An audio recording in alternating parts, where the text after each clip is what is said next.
Like many of you, I'm one of the lucky people. I was born to a family where education was pervasive. I'm a third-generation PhD, a daughter of two academics. In my childhood, I played around in my father's university lab. So it was taken for granted that I attend some of the best universities, which in turn opened the door to a world of opportunity. Unfortunately, most of the people in the world are not so lucky. In some parts of the world, for example, South Africa, education is just not readily accessible. In South Africa, the educational system was constructed in the days of apartheid for the white minority. And as a consequence, today there's just not enough spots for the many more people who want and deserve a high-quality education. That scarcity led to a crisis in January of this year at the University of Johannesburg.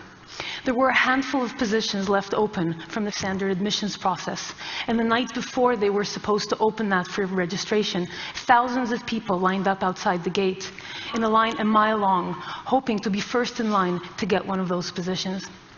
When the gates opened, there was a stampede, and 20 people were injured, and one woman died. She was a mother who gave her life trying to get her son a chance at a better life.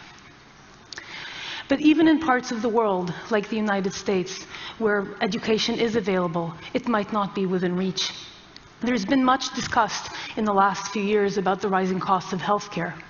What might not be quite as obvious to people is that during that same period, the costs of higher education tuition have been increasing at almost twice the rate, for a total of 559% since 1985. This makes education unaffordable for many people. Finally, even for those who do manage to get a higher education, the doors of opportunity might not open. Only a little over half of recent college graduates in the United States who get a higher education actually are working in jobs that require that education. This, of course, is not true for the students who graduate from the top institutions, but for many others, they do not get the value for their time and their effort. Tom Friedman, in his recent New York Times article, captured in a way that no one else could the spirit behind our effort. He said that big breakthroughs are what happens when what is suddenly possible meets what is desperately necessary. I've talked about what's desperately necessary. Let's talk about what's suddenly possible. What's suddenly possible was demonstrated by 3 big Stanford classes, each of which had an enrollment of 100,000 people or more. So to understand this, let's look at one of those classes, the machine learning class offered by my colleague and co-founder Andrew Ng. Andrew teaches one of the bigger Stanford classes. It's a machine learning class, and it has 400 people enrolled every time it's offered. When Andrew taught the machine learning class to the general public, it had 100,000 people registered. So to put that number in perspective, for Andrew to reach that same size audience by teaching a Stanford class, he would have to do that for 250 years. Of course, he'd get really bored. So, having seen the impact of this, Andrew and I decided that we needed to really try and scale this up to bring the best quality education to as many people as we could. So we formed Coursera, whose goal is to take the best courses from the best instructors at the best universities and provide it to everyone around the world for free.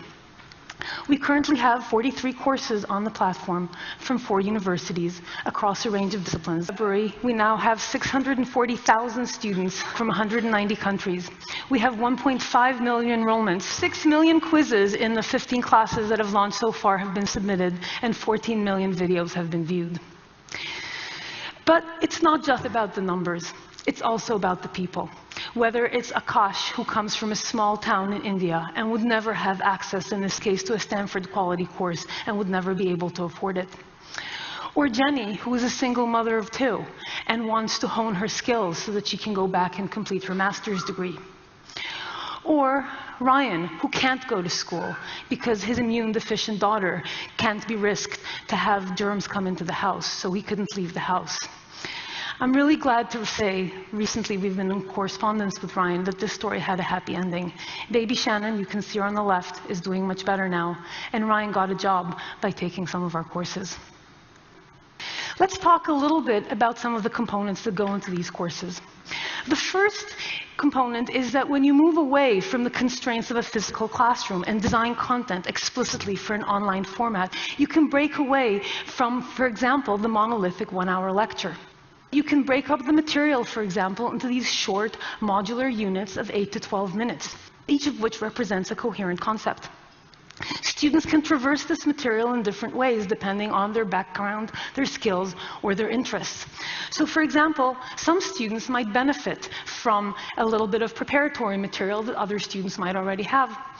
Other students might be interested in a particular enrichment topic that they want to pursue individually. So this format allows us to break away from the one-size-fits-all model of education and allow students to follow a much more personalized curriculum. Of course, we all know as educators that students don't learn by sitting and passively watching videos. Perhaps one of the biggest components of this effort is that we need to have students practice with the material and in order to really understand it.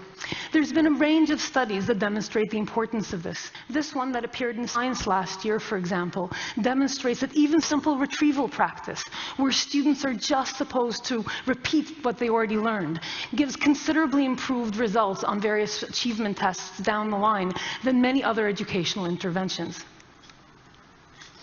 We've tried to build in retrieval practice into the platform as well as other forms of practice in many ways. For example, even our videos are not just videos. Every few minutes, the video pauses and the students get asked a question. Prospect theory, hyperbolic discounting, status quo bias, base rate bias, they're all well documented. So they're all well documented deviations from rational behavior. So here the video pauses and the student types in the answer into the box and submits. Obviously, they weren't paying attention. So they get to try again. And this time they got it right. There's an optional explanation if they want, and now the video moves on to the next part of the lecture. This is a kind of simple question that I, as an instructor, might ask in class. But when I ask that kind of a question in class, 80% of the students are still scribbling the last thing I said. 15% are zoned out on Facebook. And then there's a smarty pants in the front row who blurts out the answer before anyone else has had a chance to think about it. And I, as the instructor, am terribly gratified that somebody actually knew the answer. And so the lecture moves on before really most of the students have even noticed that a question had been asked. Here, every single student has to engage with the material. Now, of course, these simple retrieval questions are not the end of the story. One needs to build in much more meaningful practice questions. And one also needs to provide the students with feedback on those questions. But this is not just about students sitting alone in their living room working through problems.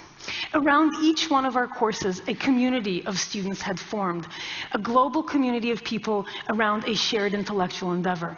What you see here is a self-generated map from students in our Princeton Sociology 101 course, where they have put themselves on a world map, and you can really see the global reach of this kind of effort. Students collaborated in these courses in a variety of different ways. First of all, there was a question and answer form, where students would pose questions and other students would answer those questions. And the really amazing thing is, because there were so many students, it means that even if a student posed the question at 3 o'clock in the morning, somewhere around the world, there would be somebody who was awake and working on the same problem. And so in many of our courses, the median response time for a question on the question and answer form was 22 minutes. Which is not a level of service that I have ever offered to my Stanford students.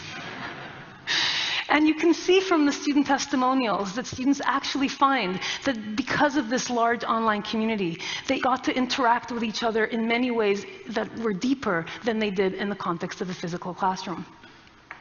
Students also self-assembled without any kind of intervention from us into small study groups. Some of these were physical study groups along geographical constraints and met on a weekly basis to work through problem sets. This is the San Francisco study group, but there were ones all over the world. Others were virtual study groups, sometimes along language lines or along cultural lines. And at the bottom left there, you see our multicultural universal study group, where people explicitly wanted to connect with people from other cultures. There's some tremendous opportunities to be had from this kind of framework. The first is that it has the potential of giving us a completely unprecedented look into understanding human learning. Because the data that we can collect here is unique. You can collect every click, every homework submission, every forum post from tens of thousands of students. So you can turn the study of human learning from the hypothesis-driven mode to the data-driven mode, a transformation that, for example, has revolutionized biology. You can use these data to understand fundamental questions, like what are good learning strategies that are effective versus ones that are not. And in the context of particular courses, you can ask questions like, what are some of the misconceptions that are more common, and how do we help students fix them? So let's go back even further to Plutarch, who said that the mind is not a vessel that needs filling, but wood that needs igniting. And maybe we should spend less time at universities filling our students' minds with content by lecturing at them, and more time igniting their creativity, their imagination, and their problem-solving skills by actually talking with them. So how do we do that? We do that by doing active learning in the classroom. So there's been many studies, including this one, that show that if you use active learning, interacting with your students in the classroom, performance improves on every single metric, on attendance, on engagement, and on learning as measured by a standardized test. You can see, for example, that the achievement score almost doubles in this particular experiment. So maybe this is how we should spend our time at universities. So to summarize, if we could offer a top-quality education to everyone around the world for free, what would that do? 3 things. First, it would establish education as a fundamental human right, where anyone around the world with the ability and the motivation could get the skills that they need to make a better life for themselves, their families, and their communities. Second, it would enable lifelong learning. It's a shame that for so many people, learning stops when we finish high school or when we finish college. By having this amazing content be available, we would be able to learn something new every time we wanted, whether it's just to expand our minds or to change our lives. And finally, this would enable a wave of innovation, because amazing talent can be found anywhere. Maybe the next Albert Einstein or the next Steve Jobs is living somewhere in a remote village in Africa. And if we could offer that person an education, they would be able to come up with the next big idea and make the world a better place for all of us. Thank you very much.